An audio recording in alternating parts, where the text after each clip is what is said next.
Those of us with short hair often wish we had longer hair for specific moments, for Halloween costumes or a night out.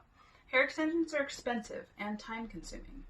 Here's a short do-it-yourself video on how to make a quick and cost-effective hair accessory. The breakdown of materials you're going to need are scissors, a hair tie, I go for the no damage ones myself, a hanger, or another device to attach something to, and lastly, synthetic hair.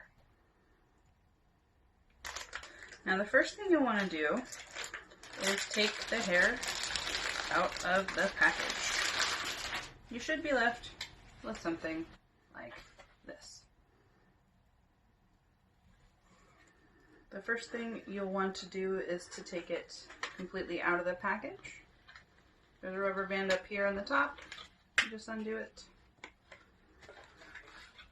And then you're left with hair. Sometimes it's bundled into one rubber band. Sometimes, like this one, it's bundled into two. Just make sure that you save at least one of these, because you'll need it later.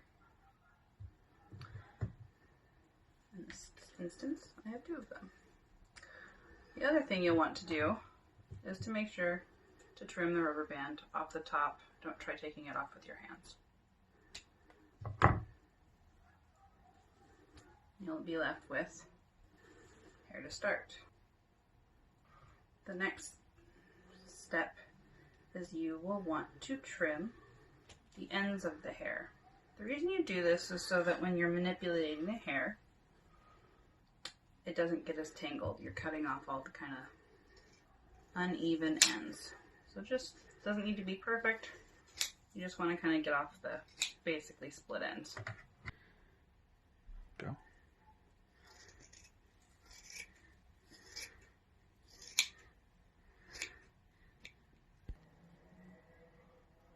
The next step in this process is you'll want to shuffle the hair, and I'll give you a more detailed description of that here. The next step is to shuffle hair. As we've made the ends split end free, the next is to actually give it a more natural taper. How you do this is by splitting the hair into two separate pieces. And then you layer one just slightly above the other one. The reason it's called shuffling is because it's like shuffling a deck of cards. That's the impression. And then you split it up into two again and put one backwards. And then you keep kind of moving them forwards and splitting it in half and moving it backwards. You'll feel the hair break up. There's stiffer pieces as you work those out. And do this maybe for a minute or so, or until you start to see the hair get longer. Make sure it's not getting tangled in the process.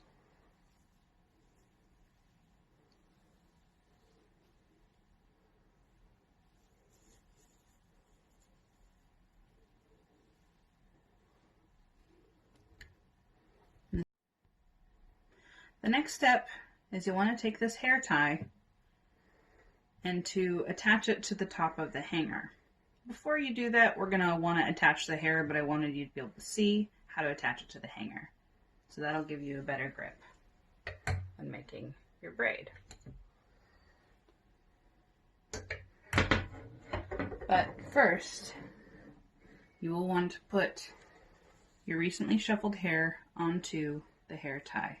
So you just grab one section, one half of the section, and pull it through like that. And then just make sure there's no tangles. And voila, you have the hair on the rubber band. You will then transfer this on to the hanger. Now this is the point when you want to make sure you locate the rubber band you set aside, and you can go from there. So as the hair, actually here, stop, pause it here. Here, I take the rubber band we put on the side and stick it on my finger so it's ready to go when I'm done braiding. But you'll want to take the hair And you can do any kind of braid. You can do twists, you can do a fishtail braid. It's really up to you how you want to do it. But I'm going to do a simple 3-strand braid for this demonstration.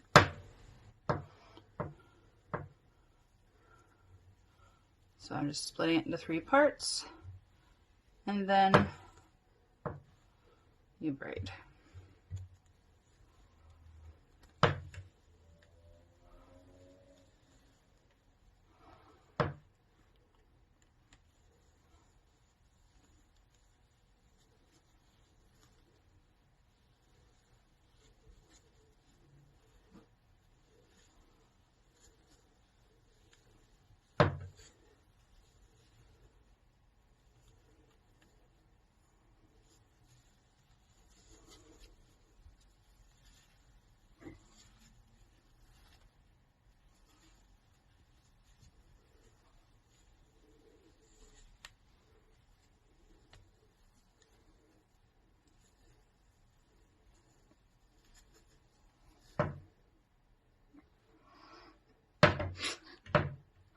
And when you get to the bottom of the braid, you want to tuck in any loose ends. You can twist them in. And then you take this rubber band you saved and tie it to the bottom of your braid to secure it into place.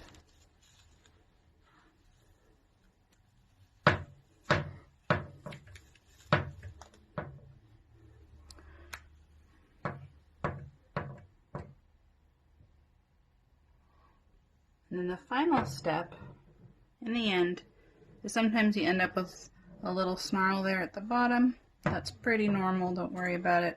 Just trim that bad boy off, and you're done. And then once it's finished, you have yourself a very easy to affix hair tie. I have my hair already in like a half ponytail. This just ties in like a regular hair tie. And voila, you have a braid.